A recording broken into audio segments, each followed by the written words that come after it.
Hello and welcome to Sharing Vietnam on VTC 10 NetVid channel. And on today's show, we will have a conversation with Mr. Ahmad Ashka, a typical social entrepreneur, and he is also the founder and CEO of the Whole Price Foundation. And let's talk to him right now. Hello, Mr. Ahmad Ashka, and it's nice to have you here today. To say thanks for being here with us today. Thanks for having me here. It's a pleasure for all of you out there, for us to be here in Vietnam on behalf of the Social Impact Foundation and the Whole Price Foundation. Thank you. So we have mentioned about the Whole Price Foundation, and I am curious about what is Whole Price Foundation, and can you please share with us about the reasons that you started? Sure. So Whole Price Foundation began as a very simple competition of young people in universities to come up with the very best idea that could make money while changing the world. And in partnership with President Bill Clinton, we awarded a $1 million seed capital prize.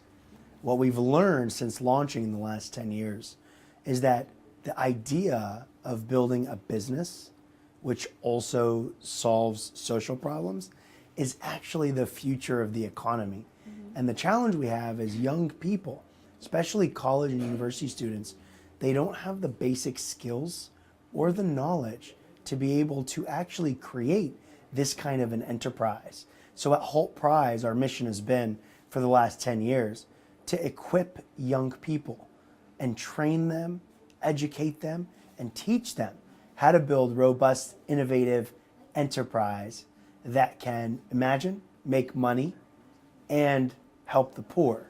And we've trained more than 2 million students in the last 10 years, and that's why we're extra excited to be here in Vietnam, because I do believe that this region, especially Vietnam, represents an opportunity for our youth, and there's 40 million Vietnamese that are under the age of 25. So we really think that this is the right time to be in Vietnam. I can say that this prize can present and somehow introduce the definition of the social entrepreneurship. So what are your opinion about the entrepreneurship community, not in the global only, but also in Vietnam? Yes. So do you have anything to share with the social entrepreneur community? Well, there's been an evolution of the idea of social entrepreneurship and what it means. What we know is that globally we spend $1 trillion every year from a government perspective on fixing market problems, clean water, poverty, jobs. And what you have is a growing population, and the governments no longer have the ability to continue to pay. So entrepreneurs who are great at solving problems have taken on the challenge of servicing the world's poorest, solving our problems, but doing it in a way that's actually profitable. And that's where Whole Prize comes in. Where most people think charity should be charity, we think charity is actually the best business. Nowadays, the word social startup is mentioned a lot.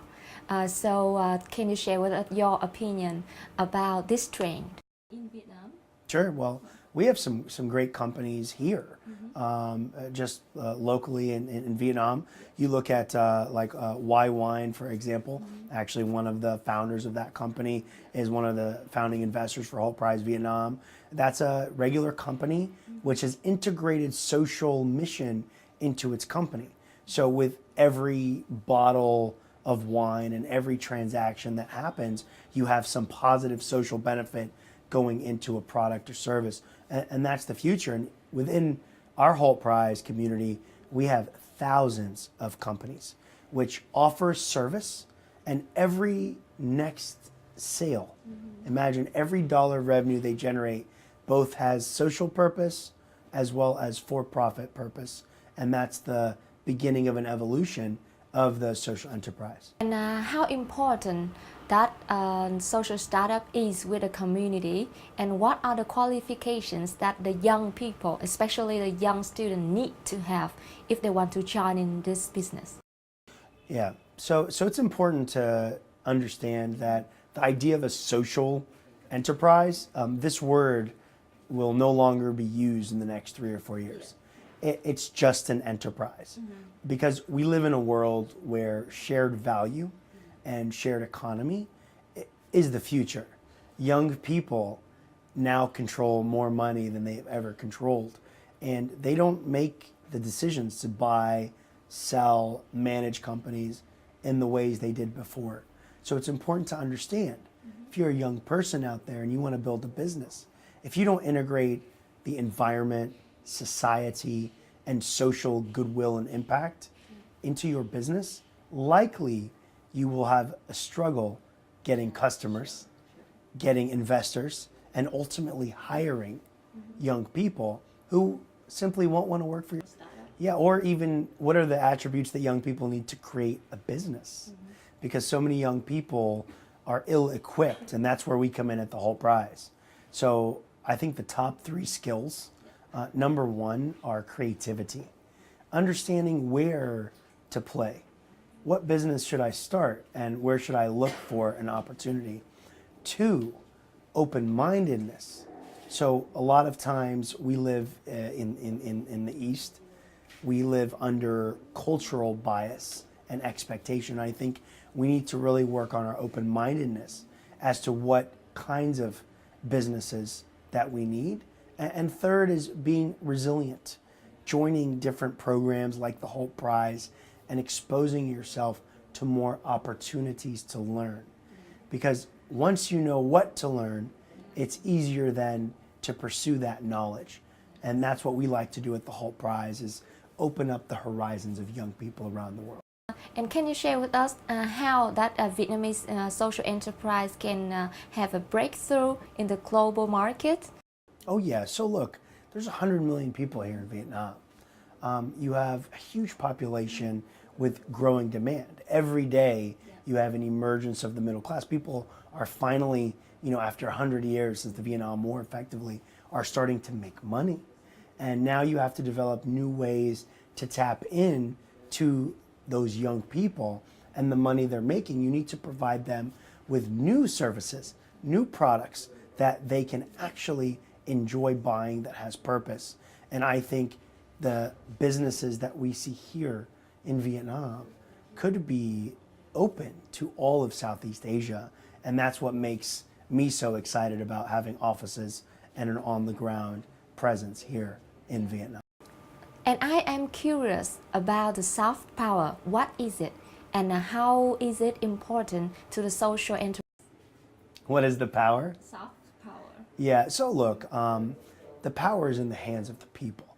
And no matter what government or what corporation says, if you're connected, if I have a phone in my hand, if I have the internet at my fingertips, that gives me power, because my neighbor is not necessarily the person who has a house or a business next door. Interconnectivity today is widespread to where it doesn't matter what borders I have physically. It's the virtual borders. And that's where power comes from. You can have 1 million followers on Instagram and your social media, and that's real power. And I think we're starting to feel that in all of our governance, all of the policy, and all of the way that young people are beginning to take authoritative positions in things from government all the way down to sports, leisure, entertainment, and of course business.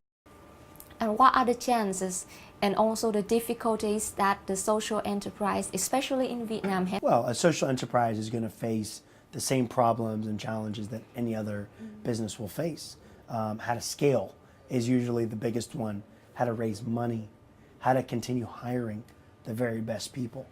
And those are all things that we teach young people how to take on. In our organization, through some of our partners, we continue to have success in teaching business, government, and society how to excel at taking a really good idea, validating it, and then scaling it to market. And would you mind telling us about the story of how you jumped into this business? Well, I have been in the impact space for over a decade, but I've been a businessman pretty much my entire life. So my parents immigrated to the United States from Palestine in the 60s. And like the son of most immigrant parents, I wanted to make my mom and dad very happy. They came with nothing. My father came from a very small village where they didn't even have roads. And as a child growing up, when we grew up in a city called Leavenworth in a state called Kansas. And for those of you that know where the United States is, it's the very center of America. So we grew up with a lot of white people, rednecks. You know, we were the only ethnic family. There was me, and actually one of my best friends was Vietnamese. And we were the only two people that grew up in the small.